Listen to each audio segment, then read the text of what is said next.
Indian army Pakistan టెర్రరిస్టుల మధ్య జరిగే action thrilling సన్నివేశాలతో రూపొందించిన చిత్రమే mission 007. Mahankali picture production banner పై ఈ చిత్రం మార్చిలో విడుదలవుతుండగా ఆడియో రిలీజ్ ఫంక్షన్ విశాఖ పౌర గ్రంథాలయంలో ఘనంగా జరిగింది. GVMC deputy mayor Jiyani Sridhar ముఖ్య అతిథిగా హాజరై కార్యక్రమాన్ని ప్రారంభించారు. హీరోగా భరత్ చౌదరి, హీరోయిన్ గా ప్రియాంక నంది జంటగా నటించారు. చిత్రానికి నిర్మాత మహంకాళి నాగమహేష్ కాగా జైమోహన్ కాంత్ దర్శకత్వం వహించారు. చిత్రం నేపథ్యాన్ని బృందం సభ్యులు సభలో వివరించారు.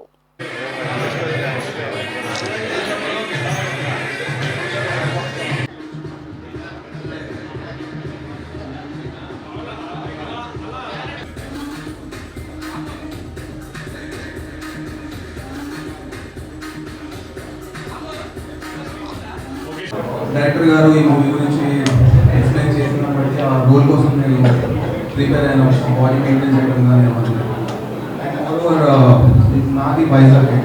సో నాకు ఇక్కడ అట్లీస్ట్ ఆడియో లాంచ్ చేయాలని ఉంది. సో నా మా డైరెక్టర్ గారు నాతో చేసిన ఆర్టిస్ట్ కానీ ఇక్కడికి వచ్చారు. ఇంకొకటి సో మీకు మెయిన్ థింగ్ చెప్పాలంటే నేను ఫిట్నెస్ ఫీల్డ్లో ఎప్పటి నుంచో ఉన్నాను. నాకు ఎంతో సపోర్టివ్గా ఉన్న పర్సన్ ఇక్కడ గోపాలపట్నంలో ఉంటారు. అండ్ ఆయన నా ఫిట్నెస్ ట్రైనర్. ఆయన దగ్గర ఆల్మోస్ట్ నేను 14 years నుంచి ట్రైనింగ్ తీసుకుంటున్నాను. చెప్పాలంటే ఆయన నా చేయడం ఒక సెలబ్రిటీ కానీ హీరో కానీ ఆయనే నాకు. मेरा नाम प्रियंका नंदा है और ये तेलुगु में मेरा फर्स्ट डेब्यू फिल्म है मिशन 007.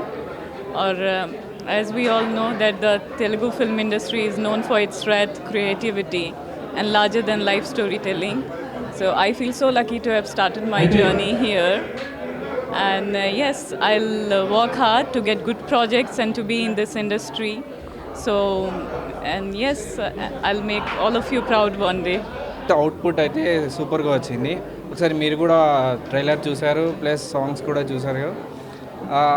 ఆ మాత్రం రావడం అనేది చిన్న బడ్జెట్ అంటారు, కానీ చిన్న బడ్జెట్ అనేది కూడా మేము ఒక సోల్జర్ గురించి చూపించడానికి చిన్న బడ్జెట్ పెద్ద బడ్జెట్ అని చూడట్లేదు.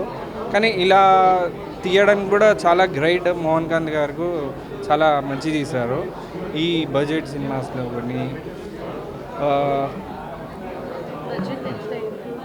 బడ్జెట్ అయ్యింది కానీ ఎక్స్ప్రెస్ చేయలేదు. అయితే చెప్పిన దానికంటే దాదాపు 50% ఎక్కువైంది.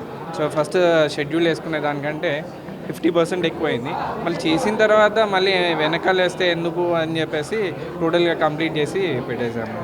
మెసేజ్ ఏంటంటే ఇవాళ రేపు యూత్ ఎలా అంటే కొంచెం డైవర్షన్ చాలా వెళ్ళిపోతుంది, ఈజీ మనీ విత్ అలా అని చెప్పేసి అంటుంది. ఫస్ట్ సోల్జర్స్ ఎంత కష్టపడుతున్నారు, వాళ్ళ లైఫ్ ఏంటి, వాళ్ళు అక్కడ ఎంత కష్టపడుతున్నారో మీరు ఇక్కడ కొంచెం ఒక 10% కాదు 2% కష్టపడ్డా కూడా you gain A better life అన్నట్టు ఒక సోషల్ది తీసుకొస్తాం.